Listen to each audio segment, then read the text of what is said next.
Hi guys, in this video I'll show you how to make an Etsy QR code for your Etsy business using canva.com. So first of all, head to the canva.com homepage, and from the homepage you will see the search section. So just search QR code, and in front of QR code you can just write down business or Etsy for the better a keyword kind of keyword. So just write this down, and once you write this down, as you can see, like there are multiple keyframes or multiple designs, or the QR type sections or designs that you can select.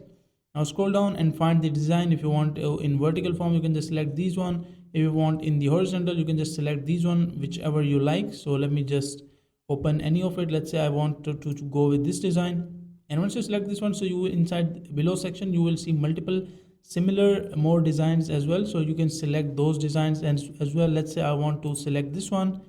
Just choose this one and click on customize this template. And once you click on customize this template, so let it load. So you will see something like this. So let me zoom in for better visibility. And once you zoom in, so on the bottom section you can read like add all those details. If you want to remove it, anything, just select it and click backspace or delete it, and just add your logo, your company inside this section. Just scan here for payment or for login or anything like that.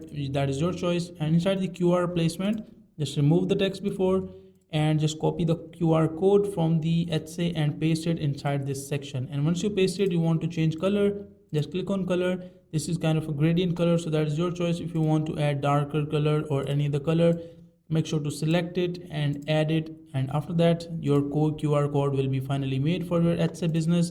Simply click on share, download, and it will be downloaded from this page. So that is a simple and easy process of how you can make it. Now make sure to like the video and subscribe to the channel if you find this video useful.